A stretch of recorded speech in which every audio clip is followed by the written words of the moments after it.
A century from Shaun Marsh steadied Australia as the West Indies President's 11 impressed on day 2 in Antigua. Australia took the new ball in the morning session and Peter Siddle immediately created some problems for the home side. But there was some early frustration for the tourists as Jason Mohammed had some luck on his way to a half-century. But Siddle eventually got the breakthrough, bowling Roston Chase for a well-made 76. And 6 wickets down soon became 7 as the Victorian removed Mohammed for 55. All-rounder Mitchell Marsh then got in on the act, picking up 2 wickets in 2 balls as the home side lost 4 for just 10 runs. Number 11, Miguel Cummins, only just survived the hat-trick ball before Carlos Brathwaite opened his shoulders, hitting 2 sixes and 2 fours off one Siddle over.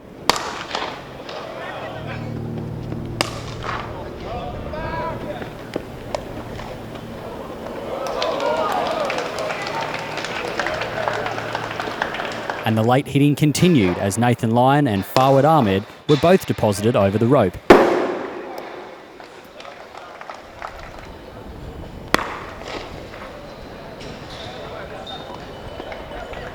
With even number 11 Cummins finding the boundary.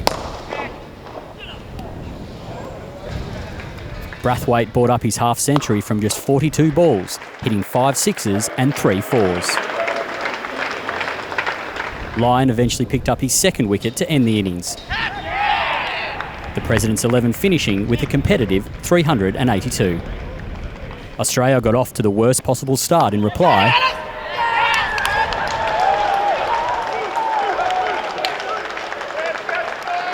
Brathwaite taking a stunning catch to remove Chris Rogers for 2.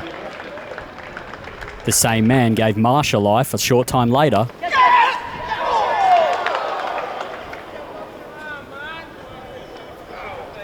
And the left-hander survived through to lunch with skipper Michael Clark. Australia 1 for 22 at the break.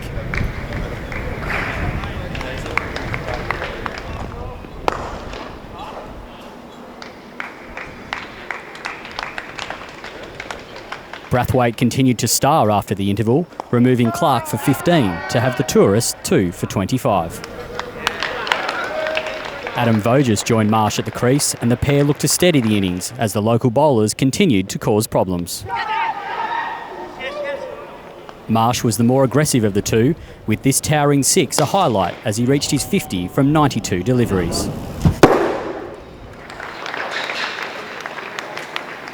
Voges then lifted the scoring rate, punishing anything short as Australia eased past the 100 mark.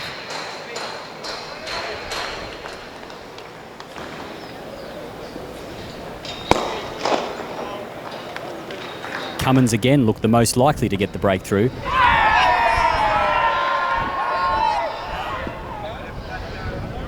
But the West Australian duo looked comfortable as they brought up the 100 partnership. Voges joined Marsh with a half-century just before tea as Australia went to the break at 2 for 131. Marsh then lifted the tempo after the interval, but Voges could only add 2 to his score before he was trapped in front for 52.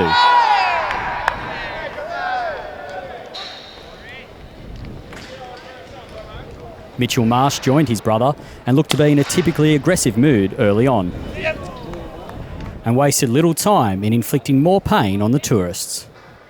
While Shaun had some luck after this spectacular effort on the boundary. The younger brother fell when he was dismissed by the impressive Brathwaite. And Brad Haddon soon followed to leave Australia 5 wickets down. But Marsh would not be denied, bringing up his century with one of 13 boundaries he scored in the day. But the locals held the momentum at stumps, with Neville falling for 5 and Siddle surviving a nervous moment from the final ball of the day. Australia finishing on 6 for 205, with Marsh unbeaten on 118.